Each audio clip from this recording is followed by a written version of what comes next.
All right, we're back, and you saw this guy on stage yesterday at the Xbox press conference, and now we get to meet the maker behind Middle-earth: Shadow of War, the VP of Creative at Monolith Productions, Michael Deflator. And stay tuned after for a special announcement about Shadow of War and Totino's Pizza Rolls.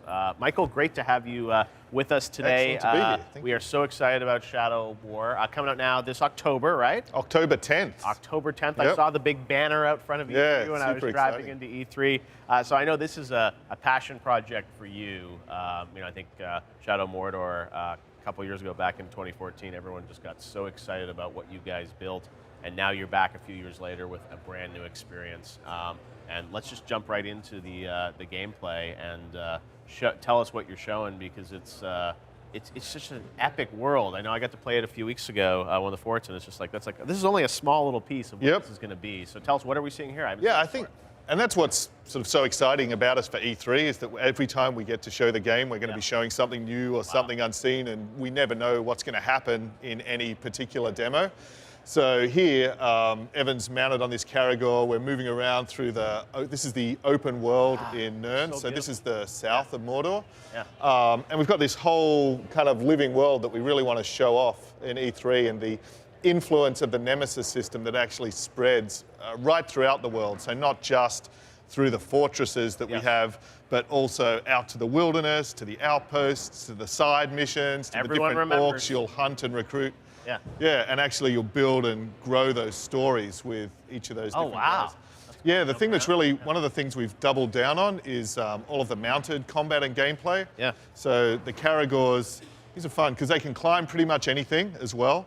So even when you're mounted, you're just as mobile. That's amazing, though. I mean, the animation and physics to get that all to work like that across all these different environments. Yeah, and combat from them, and even stealth, because they're big cats. They can crouch down, they can hunt, they can stalk. Yeah. So you've got these guys, you've got riding the dragons around, you've got these massive, giant Graugs that we have as well. So we have just put so many systems and so much gameplay into all of the sandbox and the open world in here.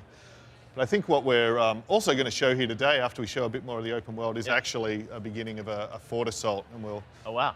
Yeah, they're pretty fun as well. Well, I got to say the world looks incredible. So in terms of scale compared to the first game, what can you tell us about how big? It's hard to quantify because we've got more regions. Yep.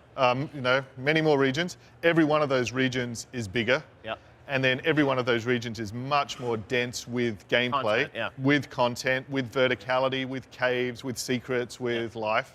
And then every one of those regions changes with what the living world is depending on. I know. The epic scale of it. It's nuts. Everything. And then it changes depending on which tribe's in control. So it's bigger than Shadow of Mordor in multiple dimensions. So it's at least 4 to 5 times to play through this experience that we had in the first game. It's everything we're just going for epic, with the story, with the characters, with riding around on drakes, the whole thing. That's our keyword. And that was what was so great for us after people were so generous and excited about Shadow of Mordor, that it just got us. It enabled us to double down and basically check off all of our wish lists of all the things we wished we exactly to do. It feel like there was so much people liked obviously the Nemesis system in the world, and now as you said, knowing that people like that, to build on that, and still even though we're showing epic sort of scale moments here, it's like that core combat and that the combat loop. I remember sort of post Batman, it's like you guys came in and sort of I think a lot inspired by that, just sort of really built this really fluid combat system. Yeah, I'm sure we'll see when we see the fortress. Yeah. I mean, all the teams did such a great job. The animation team, and the fun thing with that sort of style of combat is we were able to make it so visceral. We're able to have heads flying in the last game. Now we can do limbs flying. We can have bodies torn in half.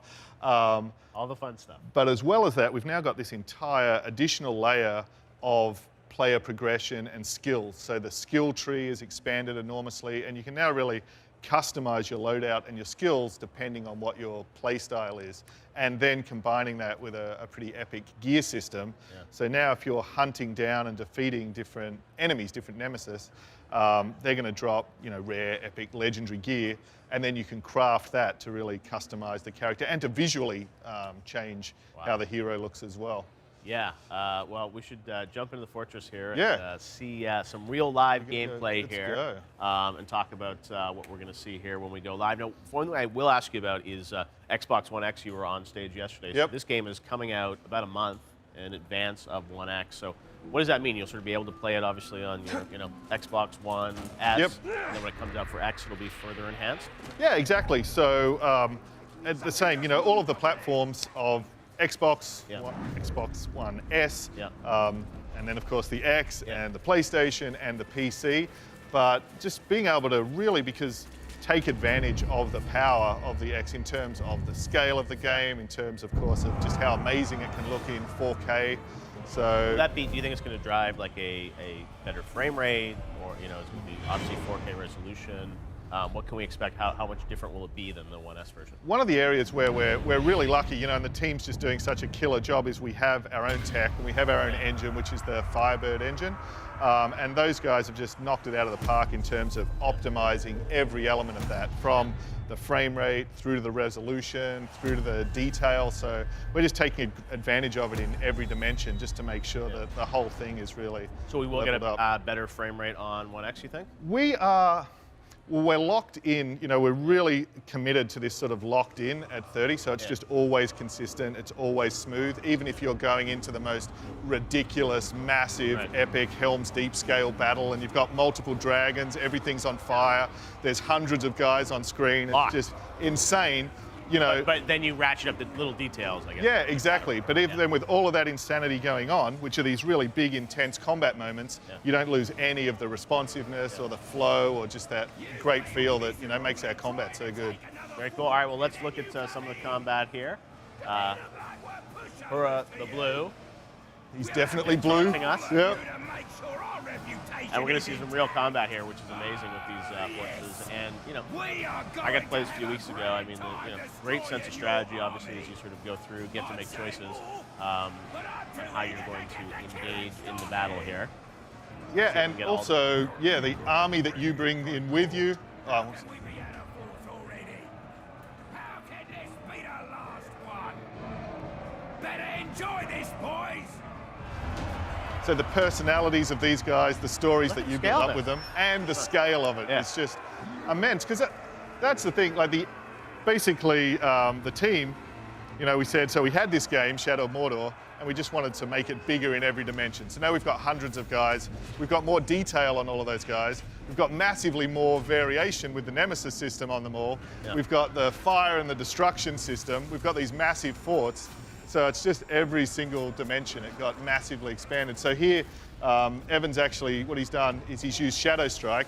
So he's gone up and he's taken control of one of these siege beasts. And now he can actually take that, which was a big threat to us, and turn that back on the enemies. And he can now start raining destruction down on this first victory point to help us capture it. A little bit of friendly fire on our own guys, but they'll probably forgive us for that. And then make sure he destroys that so we don't leave it back for the enemy to take over again. And then coming down to the first victory point here. Capture it. Stay away from my fortress, or I'll crush you like the man dung you are. Okay, so he's not too happy about us coming here to take that over, but Evan's in a hurry. So we've got our 10 minutes. And then also, even beyond all of these sort of millions of possibilities of their different strengths and weaknesses, their personalities affect the combat as well. Yeah. So if they get enraged, they go into a frenzy, which makes them even more dangerous in combat. And then we can see he's cursed as well. So these cursed attacks actually take away some of our power. Look at that. I love the fluidity of that, right? Yeah, I mean, it's just like, Okay, he's going to, that's actually one of the tribal weapons this guy's going to use. Oh! Got away. Okay, that was close. Let's see how he goes. But something we've really, the levels that you see of the enemies, all the classes we've added to the enemies, all of the tribes, so just no two of these guys are going to be the same. Now that wall's burst through as well from our artillery. And then every fight that you have is going to create a new story, and either having these guys join your army and become part of your story that way, or potentially fighting to the death or becoming an enemy. So our guys occupied here, bang, and we can take the first victory point. Captured. and grab some epic loot there as well. So depending on how powerful the enemies are, what your story is with them, we then have the whole gear system. Yeah. And then the fun thing, in order to make the gear actually even build more stories, you get a little challenge on the gear, and if you unlock that, that unlocks additional traits on the weapon, and also little quotes that help you remember that personal story with that orc. Oh, I mean, as the scale of the game increases, you said Nemesis system, how it's going to sort of scale over the game, and that's what makes it so much more memorable. It's, you know, characters that are going to remember in more ways. Yeah, it's more epic and more personal, which I think is definitely fits with Middle-earth and with that kind of epic fantasy as well. Okay, see if we. I don't know how far we're going to be able to get through this Fort Assault in the time we have. But he's charging through. I have faith that he's going to get through all the way through it, through all these victory points, as long as he doesn't die and have to reset back to the beginning of the assault, which I had to do once when I was playing a few weeks ago. Oh. Okay, so Celebrimbor actually took out Olrock the Biter. Yeah. Some more loot. There's just so much going on, but it's, you know, people know from this game, it's like, you know, it's so fluid, and you never feel out of control. You never feel stuck, and it's like what I love is that you can sort of get in and out of all this combat. Drag and landed on us, a little bit chaotic, but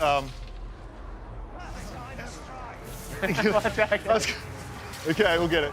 It's early in the day. Yeah. As you get through more demos today, he'll be great. But okay, one of our guys is even bleeding out here, but that thing of having this massive scale and all of this chaos, but the combination, I think, of the UI team, the animation team, the AI team, of actually enabling you to control this chaos, to have the skills in combat and to have the tools at your disposal, and your allies to help you out as well. It looks absolutely incredible. I mean, the scale of what you guys are putting together is just incredible, Michael. So thank you for so much. Coming by to show it to us. Of course, coming out, as you said, October 10th. Across all the platforms. We can't wait to check it. Excellent. Thank you so much. Yes, Shadow War. Thank you, Michael. All right, and